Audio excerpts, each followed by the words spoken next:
ನಮಸ್ಕಾರ ಸ್ನೇಹಿತರೆ, welcome back to my YouTube channel. ಬನ್ನಿ ಇವತ್ತಿನ ನನ್ನ ಗೂಗಲ್ ಸಂಚಿಕೆಯಲ್ಲಿ ಏನಾಗುತ್ತೆ ಅಂತ ನೋಡ್ಕೊಂಡು ಇಂದಿನ ಸಂಚಿಕೆಯಲ್ಲಿ ಕಲಾನ ಹೇಳ್ಕೊಂಡು ಇವಾಗ ನಂದ ಎಲ್ಲರೂ ಹೊರಗಡೆ ಬಂದಿರ್ತಾರೆ. ಅಮ್ಮ ಅಂತ ಹೇಳಿ ಆಮೇಲೆ ಸಾಕು ಸುಮ್ಮನೆ ಏನು ನೀನು ಈ ಥರ ಮಾಡಕತ್ತಿದ್ಯಾ, ನಿನಗೆ ನಾಚಿಕೆ ಆಗೋದಿಲ್ವಾ, ಸೊಸೆ ಕೈಲಿ ದುಡ್ಸ್ಕೊಂತಿದ್ದ ಇದೆಯಾ ಏನು ಅಂತ ಹೇಳಿ, ಏನು ಮಾತಾಡ್ತಿದ್ದೀರಾ ಏನು ನೀವು ಅಂತ ಹೇಳಿ, ಒಂದು 2,000 ಸೊಸೆಗಾಲಿ ಇದನ್ನ ಅವಳು ಗೌರ್ಮೆಂಟ್ ಜಾಬ್ದಲ್ಲಿದ್ದಾಳೆ, ಅವಳು ಮಾಡ್ತಾ ಇದ್ದಾಳೆ, ಅದಕ್ಕೆ ನಿಮಗೆ ಸಂಬಂಧ ಅವಳ ಬಗ್ಗೆ ಮಾತಾಡ್ತಾ ಇಲ್ಲ, ನೀನು ಮೂರನೇ ಸೊಸೆ ಅಮೂಲ್ಯನ ಬಗ್ಗೆ ಮಾತಾಡ್ತಾ ಇದೆಯಾ, ಅಮೂಲ್ಯನ ಬಗ್ಗೆ ಅವಳೇನು ಮಾಡ್ತಾ ಇದ್ದಾಳೆ ಅಂತ ಕೇಳಿದ ತಕ್ಷಣ ಹೋ ಎಷ್ಟೊಂದು ನಕ್ಕ ಮಾಡ್ತಾ ಇದೆಯಾ, ಒಂದ್ರ ಮೇಲೆ ಒಂದು ಗೊತ್ತಿಲ್ಲ ಹಾಗೆ ಅವಳ ಕಡೆ ನಾನೇ ನೋಡಿದ್ದೀನಿ, 2,000 ಇಷ್ಟೊಂದು ಚೀಪಾಗಿ ಇದನ್ನ ಮಾಡಿದ್ಯಾ ಅಂತ ಬೈತಾರೆ. ಅವಳ ಬಾಯಾರ ಕೇಳಿ ಅವಳು ಮಾಡ್ತಾ ಇಲ್ಲವಾ ಇಲ್ಲ ಅಂತ ಹೇಳಿ ಅಂತ ಹೇಳಿದ ತಕ್ಷಣ ಅಮೂಲ್ಯನ ಕೇಳ್ತಾಳೆ ಅವರ ಗಿರಿಜಾ ಕೂಡ.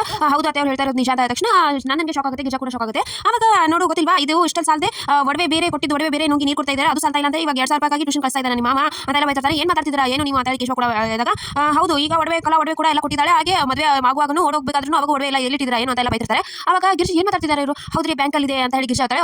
ಏನು ಗೊತ್ತಿಲ್ಲ ಒಂದ್ರ ಮೇಲೆ ನಕ್ಕ ಮಾಡ್ತಾ ಇದೆಯಾ, ಇಷ್ಟು ನಾಚಿಕೆ ಇಲ್ವಾ ನಿಮಗೆ, ಆ ಒಡವೆ ನಾಳೆ ಬೆಳಿಗ್ಗೆ ಅನ್ನೋಷ್ಟರಲ್ಲಿ ಇವ್ರ ಮನೆ ಮುಂದೆ ಇರಬೇಕು ಅಂತ ನಂದನ್ ಹೇಳ್ತಾನೆ. ಸರಿ ಆಯ್ತು ಅಂತ, ಇಷ್ಟು ನೀನು ವಾಪಸ್ ತಂದು ಕೊಡ್ತೀಯಾ ನಿನ್ನ ಜನ್ಮಕ್ಕೆ, ಇಷ್ಟು ನೀನು ಈ ಥರ ಎಲ್ಲ ಮಾಡೋ ಬದಲು ಎಲ್ಲಾದ್ರೂ ಹೋಗಿ ಸಾಯಿ ಅಂತ ಹೇಳಿ ಬಂದು ಚಂದ್ರಕಾಂತ್ ಸಿಕ್ಕಾಪಟ್ಟೆ ಬೈತಾನೆ.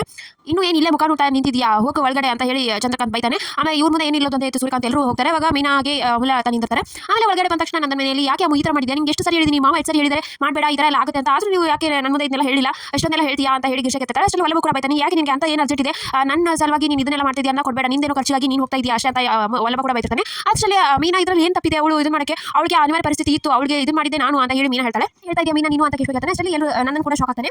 ಆಮೇಲೆ ಈ ಕಲಾಮನೆಯಲ್ಲಿ ನೀನು ಇಂಥ ಇದು ಮಾಡ್ತಿದ್ಯಾ ಅಂತ ನಾನು ಅನ್ಕೊಂಡಿದ್ದಿಲ್ಲ ಅಂತ ಸೂರ್ಯಕಾಂತ್ ಬೈತಾನೆ. ಹೌದು ರೀ, ಅಲ್ಲಿ ಆ ಮನೆಯಲ್ಲಿ ಮೀನಾಗೆ ಅವ್ರ ಅಮ್ಮ ಬಂದು ಅವ್ರಿಗೆ ಸೇರೋ ಒಡವೆಲ್ಲ ಕೊಟ್ಟರು, ಹಾಗೆ ಪ್ರಿಯಾ ಕೂಡ ದೊಡ್ಡ ಎಲ್ಲಾನು ಒಡವೆಗಳನ್ನ ಹಾಕೊಂಡ್ಬಂದು ನಮ್ಮ ಅಮ್ಮಲ್ಲೇ ಏನು ಕಾರ್ಯಕರ್ತಲ್ಲಿ ನಂಗೆ ಇರೋದನ್ನ ನೋಡೋಕ್ಕಾಗಲಿಲ್ಲ, ಅದಕ್ಕೆ ಒಡವೆನೆಲ್ಲ ಕೊಟ್ಟೆ, ನಾನೇನು ಅವಳ ಮೇಲಿಂದ ಅವಳು ಸಿಟ್ಟು ಕೋಪ ಇನ್ನೂ ನನಗೆ ಕಡಿಮೆ ಆಗಿಲ್ಲ, ಆದರೆ ನನ್ನ ಮಗ ಚೆನ್ನಾಗಿಲ್ಲ ಅನ್ನೋದಕ್ಕೆ ಕೊಟ್ಟೆ, ನೀನು ನಾನು ಸಾಯಿಸೋದಾದ್ರೆ ಒಂದೇ ಸರಿ ಸಾಯಿಸ್ಬಿಡಿ ಅಂತ ತಕ್ಷಣ ಸೂರ್ಯಕಾಂತ್ ಹೊಡೆ ಬರ್ತಾನೆ. ಸರಿ ಎಲ್ಲರೂ ತಡಿತಾರೆ, ನಂಗೆ ಸಾಕಾಗೋಗಿದೆ ಅಂತ ಹೇಳಿ ಸೂರ್ಯಕಾಂತ್ ಬೇಜಾರಾಗ್ತಾನೆ. ಇದು ನನ್ನ ಮನೆಯಲ್ಲಿ ಎಲ್ಲರೂ ಶಾಕ್ ಆಗಿರ್ತಾರೆ, ಏನು ಮೀನಾ ನೀನು ಈ ಥರ ಮಾಡ್ಬಿಟ್ಟು ಅವಳೇನು ಚಿಕ್ಕಳು ಅವಳ ಕ್ಷಮಿಸ್ಬೇಡ ಅಂತಂದ್ರೆ ನೀನು ಈ ಥರ ಮಾಡ್ತೀಯಾ ಅಂತ ಅನ್ಕೊಂಡಿದ್ದಿಲ್ಲ ಅಂತ ಹೇಳಿ ಗಿಜಾ ಕೂಡ ಹೇಳ್ತಾಳೆ. ಹಾಗೆ ಪ್ರಿಯಾ ಕೂಡ ಮಾತಾಡ್ತಾಳೆ. ಅದಕ್ಕೆ ಅತ್ತೆ ಇದ್ರಲ್ಲಿ ಏನು ತಪ್ಪಿದೆ, ಅವಳಿಗೆ ಒಲಬನಿಗೆ ಸಹಾಯ ಮಾಡಕ್ಕೆ ಅಂತ ಹೇಳಿ ಇದೆಲ್ಲ ಮಾಡ್ತಾ ಇದ್ಲು, ಈ ಒಂದು ಸ್ವಲ್ಪ ದಿನ ಹೇಳಬೇಕು ಅನ್ನೋಷ್ಟರಲ್ಲಿ ಹೀಗೆಲ್ಲ ಆಗೋಯ್ತು, ಈ ಥರ ಬೈತಾರೆ ಅಂತ ನಮಗೆ ಅದ್ರ ಏನು ಗೊತ್ತು ಅಂತ ಹೇಳ್ತಾರೆ. ಅದಕ್ಕೆ ಕೇಶವ ತುಂಬ ಕೋಪ ಮಾಡ್ಕೊಂಡು ಅವಳು ಚಿಕ್ಕಳು ಅಂತ ಇದಾಗುವ ಅವಳ ಜೊತೆ ನೀನು ಸೇರ್ಕೊಂಡಿದ್ಯಾ ಅಂತಂದ್ರೆ ನನಗೆ ಏನು ಸಹಿಸಕ್ಕಾಗ್ತಾ ಇಲ್ಲ, ಇರಿಟೇಟ್ ಆಗ್ತಾ ಇದೆ ಅಂತ ಕೇಶವ ಕೂಡ ಬೈಕ್ ಹೋಗ್ತಾನೆ. ಅದಕ್ಕೆ ಮೀನಾ ಇದ್ರಲ್ಲಿ ಏನು ತಪ್ಪ ಇದೆ, ನಾವು ಅಂತ ಮಹತ್ವ ಏನು ಮಾಡ್ತೀವಿ ಅಂತ ನೀವು ಈ ಥರ ಎಲ್ಲ ಬೈತಾ ಇದ್ದೀರಾ ಅಂತ ಮೀನಾ ಕೇಳಿಸಲಿ ಎಲ್ಲರೂ ಶಾಕ್ ಆಗ್ತಾರೆ. ನನ್ನ ಕೋಪದಿಂದ ನಿಲ್ಲಿಸಿ ಅಂತ ಬೈತಾನೆ. ಸೊ ಇಷ್ಟು ಇವತ್ತಿನ ಸಂಚಿಕೆ ವಿಡಿಯೋ ಇಷ್ಟ ಆಯ್ತು ಅಂದ್ರೆ ಪ್ಲೀಸ್ ಸಬ್ಸ್ಕ್ರೈಬ್ ಮಾಡೋದು ಮರಿಬೇಡಿ. ನೆಕ್ಸ್ಟ್ ವ್ಲಾಗ್, ಬಾಯ್.